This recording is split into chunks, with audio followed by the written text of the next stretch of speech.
Viewers மக்களுக்கு வணக்கம். இன்னைக்கு நம்மளோட நிகழ்ச்சியில யாரை பத்தி பேச போறோம் அப்படின்னா, நடிகைகள்லாம் பாத்தீங்கன்னா சினிமால நடிக்கிறதுக்காக நிறைய விஷயங்கள் வந்து செய்வாங்க அப்படின்றது நாம கேள்விப்பட்டிருக்கோம்.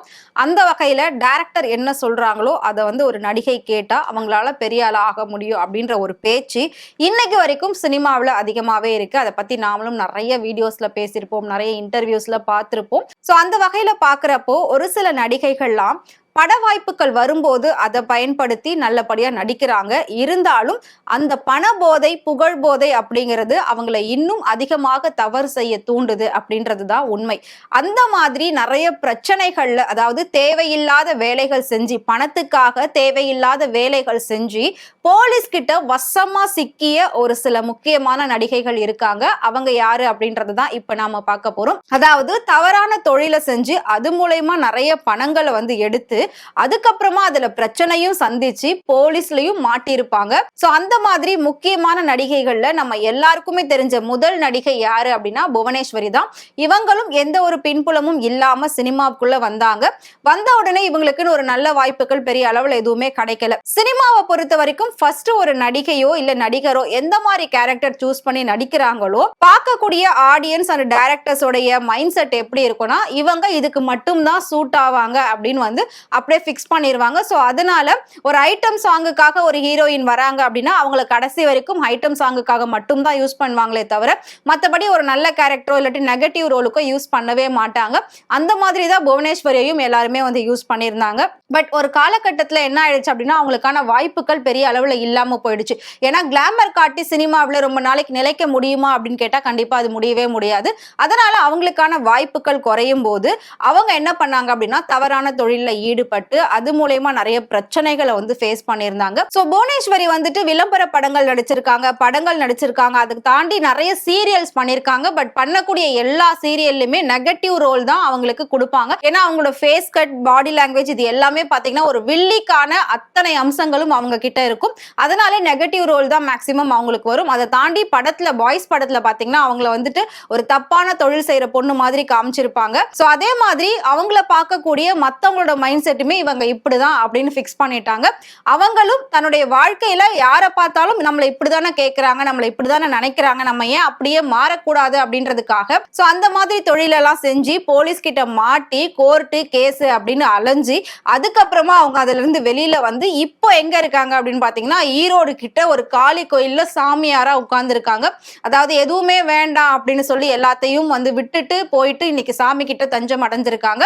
சோ அந்த அளவுக்கு இவங்கெல்லாம் வந்து பெரிய பெரிய வேலைகள்லாம் பார்த்து போலீஸ்ல மாட்டி இன்னைக்கு நான் எதுவுமே செய்யல அப்படின்ற மாதிரி தன்னோட வாழ்க்கையை வாழ்ந்துட்டு இருக்காங்க. சோ அடுத்ததா நடிகை மாதுரி. இவங்க வந்து மலையாள படங்கள்ல நடிச்சிருக்காங்க. ஏ பிலிம்னு சொல்லப்படக்கூடிய மூவிலையும் இவங்க நடிச்சிருக்காங்க. தமிழ்ல நிறைய முன்னணி நடிகர்கள் கூட நடிச்சிருக்காங்க. பட் எல்லாருமே வந்துட்டு இவங்களுக்கு ஒரு சரியான வாய்ப்பை கொடுத்து நல்லபடியா பயன்படுத்தினாங்களா அப்படின்னு கேட்டா கண்டிப்பா கிடையவே கிடையாது. சோ அதுக்கப்புறமா இவங்களுக்கான வாய்ப்புகள் குறையும் போது இவங்களுமே பாத்தீங்கன்னா இந்த மாதிரி தேவையில்லாத தவறான தொழில ஈடுபட்டு போலீஸ் கிட்ட எல்லாம் வசமா மாட்டி அதுக்கப்புறமா அதுல இருந்து வெளியில வந்து இன்னைக்கு ஒரு நல்ல வாழ்க்கையை வாழ்ந்துட்டு இருக்காங்க. முக்கியமா மாதிரி வந்து சூப்பர் ஸ்டார் கூட, கேப்டன் கூட எல்லாம் நிறைய படங்கள் பண்ணியிருக்காங்க. பட் அவங்க மாட்டின இடம் எங்க அப்படின்னு பாத்தீங்கன்னா சென்னை டி நகர்ல ஒரு அபார்ட்மெண்ட்ல இந்த மாதிரி தொழில் செய்யறதா தகவல் வந்திருக்கு அப்படின்னு சொல்லி போலீஸ் போயிட்டு அவங்க டைரக்டாவே கைது பண்ணி கூப்பிட்டு வந்தாங்க. சோ அந்த மாதிரி இன்சிடென்ட் எல்லாமே நிறைய நடந்திருக்கு. அடுத்ததா வில்லி நடிகை சங்கீதா பாலன். இவங்களும் பாத்தீங்கன்னா ஒரு குடும்ப சூழ்நிலை காரணமா தான் சினிமாவுக்குள்ளே வந்தாங்க. வந்த உடனே இவங்களுக்கு பெரிய அளவுல வாய்ப்புகள் இல்ல அப்படின்றதுனால உடனே சினிமாவுல இருந்தவங்களையே பயன்படுத்தி தன்னோட வாழ்க்கையை எப்படி நாம பாத்துக்கிறது, எப்படி இதுலயே பணம் சம்பாதிக்கிறது அப்படின்னு சொல்லி சினிமா நடிகர்கள் நிறைய பேரை வந்து கூட வச்சுக்கிட்டு இவங்களும் அந்த மாதிரி தொழில ஈடுபட்டு இருந்தாங்க. அதுக்கப்புறமா ஃபைனலா பாத்தீங்கன்னா இவங்க மட்டும் இல்லாம குரூப் டான்சர்ஸ் நிறைய கேர்ள்ஸ் பாத்தீங்கன்னா அதுல மாட்டினாங்க. அது எல்லாத்துக்குமே இவங்க தான் லீடர் அப்படின்ற மாதிரி அந்த கேர்ள்ஸுமே சொல்லியிருந்தாங்க. சோ இந்த மாதிரி கூண்டோட மாட்டின ஒரு நடிகை அப்படின்னா அது வந்து சங்கீதா பாலன் தான். இவங்களை நாம படங்கள் தாண்டி சீரியல்லையும் பார்த்திருப்போம். இப்போ ரீசெண்டா கூட நிறைய சீரியல்ல அவங்க நடிச்சிட்டு தான் இருக்காங்க. சோ அதெல்லாம் ஒரு காலகட்டத்துல இருந்தாலும் அதுக்கப்புறமா இப்ப வந்து திருந்தி நல்லபடியா தன்னோட வாழ்க்கையை ஒவ்வொருத்தரும் வாழ்ந்துட்டு இருக்காங்க. அடுத்ததா நடிகை தேவி பிரியா. தேவி பிரியா இன்னைக்கு வரைக்கும் சீரியல் ஆர்டிஸ்டா இருக்காங்க. சோ நிறைய படங்கள் பண்ணிருக்காங்க. வாய்ஸ் ஓவர் ஆர்டிஸ்டா இருக்காங்க. பயங்கர ஒரு டேலண்டட் பர்சன் அப்படின்னு சொல்லலாம். அன்னையில இருந்து இன்னைக்கு வரைக்கும் ஒரே மாதிரியான வாய்ஸ், அதே அழகு, அதே தோற்றம். ஆனா அவங்களுக்கு கொடுக்கக்கூடிய அத்தனை கேரக்டரும் பாத்தீங்கன்னா நெகட்டிவ் ரோலா தான் இருக்கும். ஒவ்வொரு சீரியல்லையும் இவங்களோட இவங்களோட கதாபாத்திரம் அப்படின்னு சொல்லி தனியா பேசப்படும். அந்த அளவுக்கு இவங்களோட ஆக்டிங் டேலண்ட் இருக்கும். பட் எது எப்படி இருந்தாலும் இவங்களும் பாத்தீங்கன்னா இந்த மாதிரி கேஸ்ல எல்லாம் மாட்டி நிறைய பிரச்சனையில வந்து அடி வாங்கியிருக்காங்க. இப்போ ரீசெண்டா அவங்களோட கார் ஆக்சிடென்ட் ஒன்று நடந்தது. அதுல அவங்க டிரைவர் வந்து ஸ்பாட் அவுட் ஆயிருந்தாங்க. பட் அப்போ வந்து இந்த மாதிரி தொழிலெல்லாம் செஞ்சு அதுல பிரச்சனைகள்ல மாட்டி இப்போ அதெல்லாம் விட்டுட்டு நடிப்பு தன்னோட வாழ்க்கை அப்படின்னு இருந்துட்டு இருக்காங்க. ஆனா அவங்க வந்து இன்னும் கல்யாணமே பண்ணிக்காததான் மிகப்பெரிய ஒரு ஆச்சரியமா இருக்கு. சோ கடைசியா நம்ம பார்க்க போறது நடிகை வினிதா. இவங்க ஒரு மலையாளி தான். இவங்க தமிழ்ல நிறைய முன்னணி நடிகர்கள் கூட சேர்ந்து ஹீரோயினா பேர் பண்ணிருக்காங்க. பட் வயசானதுக்கு அப்புறமா அவங்களா இவங்க அப்படின்ற அளவுக்கு அவங்க ஃபேஸ் டோட்டலாவே மாறி இருந்தது. சீரியலும் பண்ணிருக்காங்க. இவங்க மலையாளத்திலயும் நிறைய படங்கள் பண்ணிட்டு அதுக்கப்புறமா அதுல வாய்ப்பு குறையும் போது தமிழ்ல வந்தாங்க. தமிழ்ல ஒரு நல்ல வரவேற்பு இருந்தது. பட் தமிழ்ல நல்ல வரவேற்பு அப்படிங்கிறது எப்பவுமே இருக்காது, கொஞ்ச நாள் மட்டும் தான் இருக்கும். அதுக்கப்புறமா அவங்களோட லைஃபுமே பாத்தீங்கன்னா டோட்டலா சேஞ்ச் ஆயிருச்சு. திரும்பவும் இவங்க கேரளாக்கே போயிட்டு அந்த மாதிரி தொழில் எல்லாம் பண்ண ஆரம்பிச்சாங்க. அப்படி பண்ணும்போது இவங்க அங்க இருக்கிற போலீஸ் கிட்ட மாட்டிருக்காங்க. இவங்களோட கேஸ் கோர்ட்ல ரொம்ப வருஷமா நடந்துகிட்டு இருந்திருக்கு. பட் இவங்களை சுத்தி இருந்தவங்க அத்தனை பேருமே இவங்களுக்கு சாதகமா தான் சாட்சி சொன்னாங்க. யாருமே எதிரா சாட்சி சொல்லல. இவங்க செஞ்ச அந்த தப்பான தொழிலுக்கு எந்த ஒரு ஆதாரமும் இல்ல அப்படின்னு சொல்லி அந்த கோர்ட் பாத்தீங்கன்னா இவங்களை நிரபராதி அப்படின்னு சொல்லி விடுவிச்சிருந்தது. இதுல வந்து முக்கியமா நடிகை வினிதா நிறைய தொழிலதிபர்கள் அரசியல்வாதிகள் கூட தான் கான்டாக்ட்ல இருந்திருக்காங்க.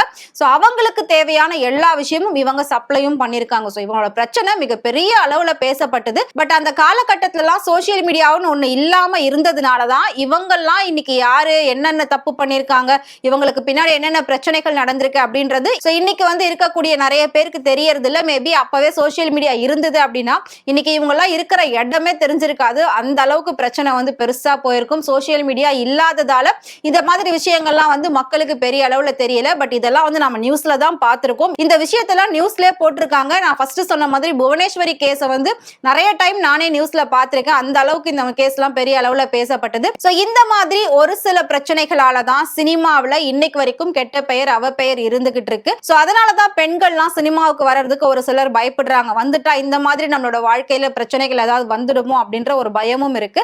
ஆனாலும் அதே நேரத்துல திறமைகளும் முடக்கப்படுது இந்த மாதிரி ஒரு சில பிரச்சனைகளால. சோ இது மாதிரி எதுவும் இல்லாம நல்லபடியா ஒரு சினிமா வாய்ப்பு கிடைச்சது அப்படின்னா அதை சரியா பயன்படுத்தி அதுல நாம திறமையை காட்டணும் அப்படின்னாலே போதும், மக்கள் கண்டிப்பா ஏத்துப்பாங்க அப்படின்றதுதான் நிதர்சனமான உண்மை. நான் சொன்ன இந்த நடிகைகளை பத்தி நீங்க என்ன நினைக்கிறீங்க அப்படின்றத மறக்காம கமெண்ட்ல சொல்லுங்க. இதே மாதிரி சினிமாவை பத்தியும் நடிகர் நடிகைகளை பத்தியும் டே பை டே இன்ஃபர்மேஷன் தெரிஞ்சுக்கணும் அப்படின்னு நினைச்சீங்கன்னா மறக்காம ஃப்ரெண்ட் சேனலை ஃபாலோ பண்ணிக்கோங்க.